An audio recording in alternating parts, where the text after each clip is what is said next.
நடு ரோட்டில் நின்றுருக்கோம். இன்னும் நாள் இருக்கு.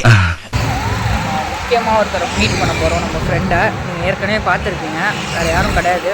சூரஜ்ன்றவர் தான் ரொம்ப நாள் கழித்து பார்க்க போகிறோம். அச்சுச்சோ, அவரா பயங்கரமான வராச்சே, அவரில் கொஞ்சம் ஜாக்கிரதையாக இருங்கப்பா. மழை வேறு பெஞ்சிட்ருக்கு.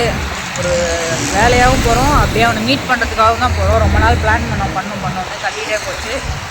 அது என்ன வேலைன்றது நான் கடைசியில் சொல்கிறேன். இப்போ இந்த மலையில் வேறு போகணும். வீட்டுக்கு போகிற வரைக்கும் இதே ஸ்டேஜில் இருந்தால் பிரச்சனை இல்லை, பட் இதுக்கு மேலே தாண்டினா தான் பிரச்சனை. பார்ப்போம் எப்படின்னு. நான் வீட்டுக்கு போயிட்டு அப்படியே கொடுக்குறேன்.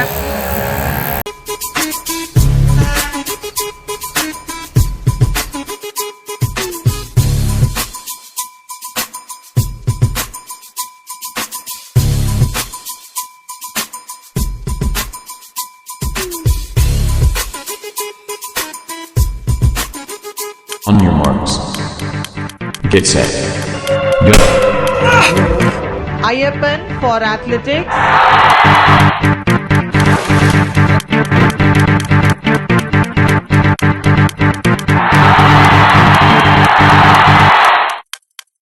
அதனால் சாரோட வீடை கண்டுபிடிச்சாச்சு.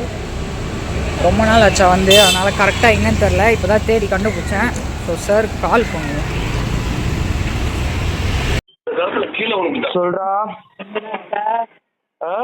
எங்க இருக்க? வீட்டுல. நான் கீழே தான் இருக்கேன். வா மேல வா. வண்டி எங்க வைக்கிறது? உள்ள விடு வண்டி. உள்ள விடுறதுக்கு ஒரு இடம் இருக்கும் பாரு. சரி, இது வரேன். சூரஜ்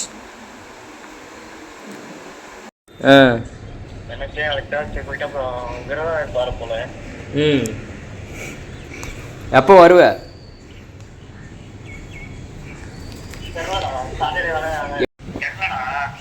அதெல்லாம் தெரியாது. எப்போ வருவ? எப்போ வரீங்க? அதெல்லாம் நீ பேச. எப்போ வரேன்னா கேட்டோம். எப்போ எனக்கு அதெல்லாம் தேவையில்ல. எப்போ வரீங்க? எப்போ வரீங்க? எப்போ வரீங்க? எப்போ வரீங்க? நான் சொல்றது உனக்கு புரியவே இல்லையா?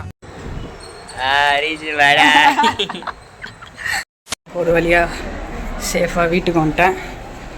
அதெல்லாம் தூக்கிட்டு ரொம்ப நாள் கழித்து நாங்களே பார்க்குறனால நிறையா பேசிகிட்டு இருந்தோம். ஸோ வீடியோலாம் எடுக்க முடியல, ஆனால் நிறையா ஃபன் பண்ணோம். அது மட்டும் ஷியோராக 2 பேரும் சேர்ந்து நான் அவ்வளோ கதை பேசணும். ஏன் எனக்கு மூச்சு வாங்குதுன்னா, நான் சொன்ன மாதிரி அந்த அப்படி என்ன நான் பண்ண போயிருந்தேன்னா, அங்கே இந்த வெயிட் லிஃப்டிங்காக தான் போயிருந்தேன். அவன் வச்சுருந்தான்.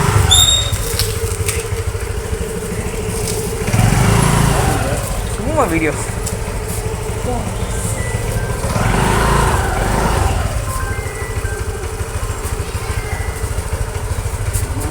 இவ்வளோ க்ளோஸ் வராது.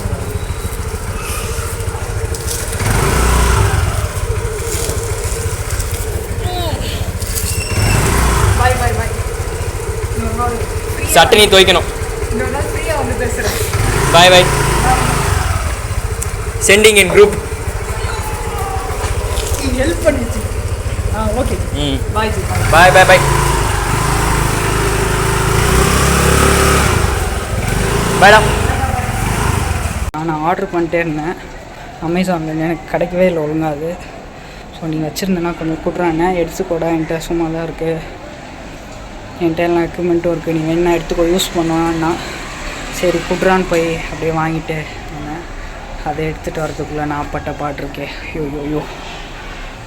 சரி, கொஞ்சம் ரெஸ்ட் எடுத்துகிட்டு நான் பேசுகிறேன். 2 hours later. Hello every one. என்னடா கையில் இப்படி வச்சுட்டு உட்காந்துட்ருக்கேன்னா, 2 கிலோ இருக்கும் போலே அப்படி பண்ணுவோம். இது மொத்தம் 40 kgs. இனிமே என் ஆட்டம் சிலம்பாட்டம். ஸோ ஒரு வழியாக புதுசாக நம்மளுக்கு கையில் கிடச்சிருக்கு இது. இதில் தான் இனிமேல் ஒர்க் அவுட் பண்ண போகிறோம். அண்ட் ஹாப்பி நியூ இயர் எல்லாருக்கும். இந்த நியூ இயர் புது சாப்டரோடு நம்ம ஸ்டார்ட் பண்ண போகிறோம். அதுதான் எனக்கும் ஆச்சரியமாக இருக்குது, எப்படி ஸ்டார்ட் ஆன ஜேர்னி இப்படி போயிட்டுருக்குன்னு. இப்போ ரொம்ப நாளாக வெயிட்ஸ் வாங்கணும்னு இருந்தேன், அது பெருசாக நம்மளுக்கு ஆன்லைனில் கிடைக்கல. ஸோ ஃப்ரெண்டு மூலயமா நமக்கு இவ்வளோ வெயிட்ஸ் கிடச்சிருக்கு. ஸோ அதை பக்காவாக யூஸ் பண்ணணும். என்னோடய fitness journey 5th standard start ஆச்சு. சிம்பிளாக சொல்லணுன்னா 5th ஸ்டாண்டர்டில் ஸ்கூலில் இந்த கம்பிலாம் இருக்கும்ல, அதில் என்னோடய சீனியர் அண்ணா அவங்களாம் பிடிச்சி தொங்கிட்டு இருப்பாங்க. அதை பார்த்து அட்மையர் ஆகி என்ன பண்ணுறாங்க புதுசாக. நான் அப்போவே கொஞ்சம் குரங்கு சேட்டை நல்லா பண்ணுவேன், குறைஞ்சிட்டு வர டைம் குறையலை. ஸோ அதை பார்த்து அட்மையர் ஆகி வீட்டில் இருக்கிற செவத்தில் பிடிச்சி தொங்கிட்டுருப்பேன். அப்படி தொங்கி ஸ்டார்ட் ஆனது தான் இது.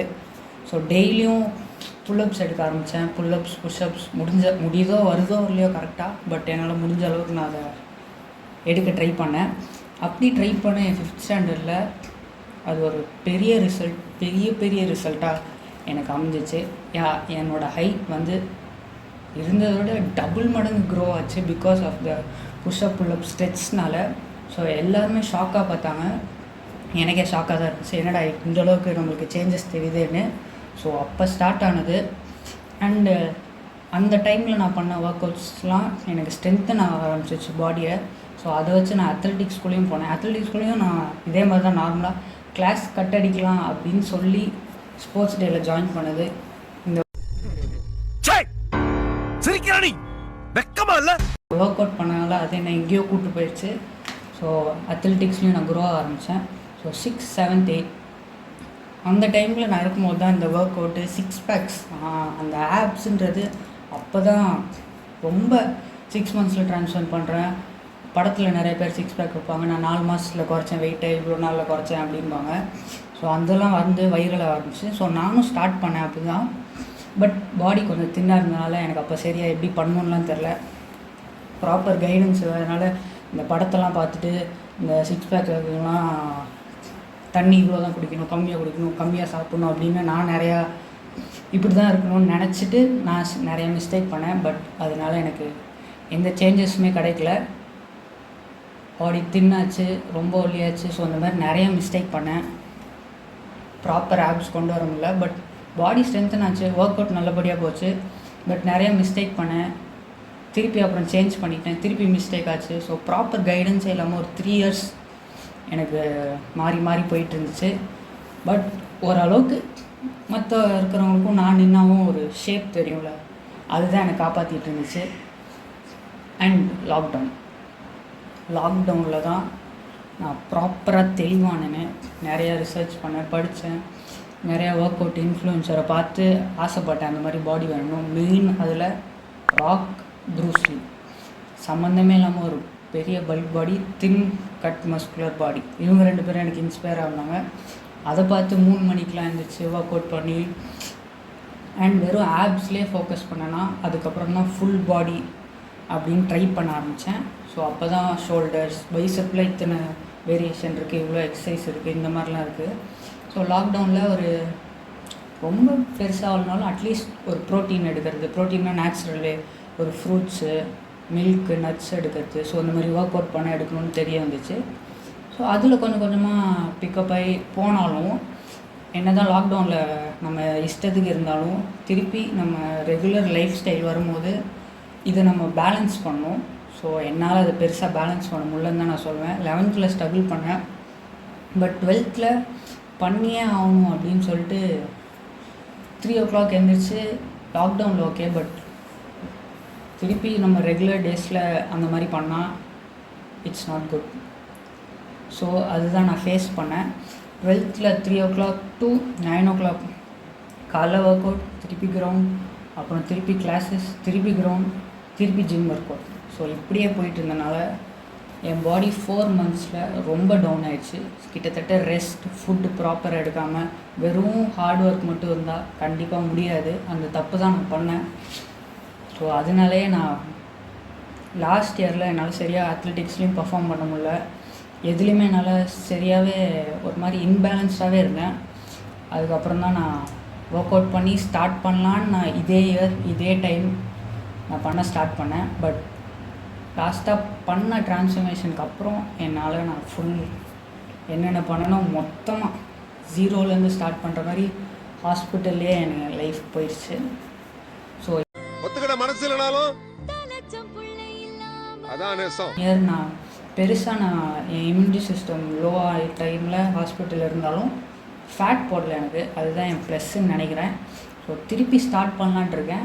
அதுக்கு இந்த எக்யூப்மெண்ட்ஸ் எல்லாம் பாய்சன் கிடைச்சாலே பாயாசம் மாதிரி குடிப்பேன். பாயாசமே கிடைச்சிருக்கு, சும்மா விடுவேனா? என் ஃப்ரெண்டு நீ தாண்டா ரொம்ப எனக்கு இப்போ நீ ஹெல்ப் பண்ணியிருக்க, பெரிய ஹெல்ப்பாக. ஸோ இதுதான் எனக்கு ஃபுல்லாக யூஸ்ஃபுல்லாக இருக்க போகுது. பட் இந்த வாட்டி அந்த மிஸ்டேக்கை பண்ண போகிறது இல்லை. ப்ராப்பர் பிளான், ஃபுட் எல்லாத்தையும் கம்பைன் பண்ணி நம்ம ஒர்க் அவுட் பண்ண போகிறோம். ஆல்ரெடி ஸ்டார்ட் பண்ணிட்டேன். இந்த நியூ இயர்லேருந்து நியூ சாப்டர், நியூ ரூல்ஸ் போட்டு நம்ம பிகின் பண்ண போகிறோம். ஒரு சிம்பிள் அட்வைஸ் தான். ஸோ ஏன் இவ்வளோ பெரிய ஸ்டோரி நான் உட்காந்து சொல்லிட்டு இருக்கேன்னா, ஒரு சிம்பிள் அட்வைஸ் அதில் சொல்கிறேன். ஹார்ட் ஒர்க் போடலாம், பட் அது எப்படி என்ன விஷயம் அதை ஃபுல்லாக தெரிஞ்சுட்டு அதுக்கு நம்ம பாடியை அட்ஜஸ்ட் பண்ணிக்கணும், ஏற்ற பிளான் பண்ணிக்கணும். ஸோ அதுதான் நான் சொல்ல வருது. நியூ இயர்க்குள்ளே ஒரு 500 சப்ஸ்கிரைபர் எடுத்துடலான்னு பார்த்தேன். பட் ஒரு 315 தான் ஆச்சு. ஒரு 315+ நம்ம வந்திருக்கோம். பெரிய விஷயம் தான் இதுவும். 60 வீடியோவில் இவ்வளோ சப்ஸ்கிரைபர் இருக்கிறது. Thanks for your support. நீங்கள் இன்னும் சப்போர்ட் பண்ணிகிட்டே இருங்க.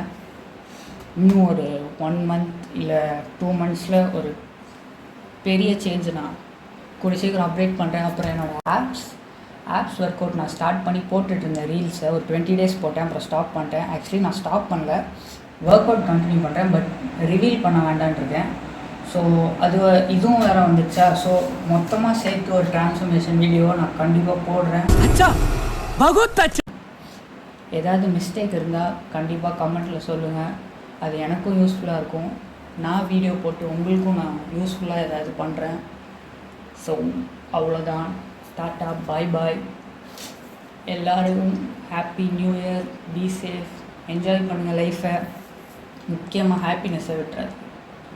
அண்ட் இப்படியே வாட்ச் பண்ணிட்டே இருங்க என்ன கண்டினியூஸாக. நம்ம வெனஸ்டேவும் சண்டேவும் வீடியோஸ் போட்டுட்ருக்கோம். மறக்காமல் பாருங்கள். சப்ஸ்கிரைபரை ஏற்றுங்க. Tata, bye bye, see you, love you. என்னாலேயே இவ்வளோ பண்ண முடியும் போது உங்களால் கொஞ்சமாவது முடியாதா? ஏன் என்னோட அதிகமாகவே உங்களால் முடியும். ட்ரை தான் பண்ண மாட்டீங்க. ட்ரை பண்ணி தான் பாருங்களேன். இந்த ஏறாது கொஞ்சம்.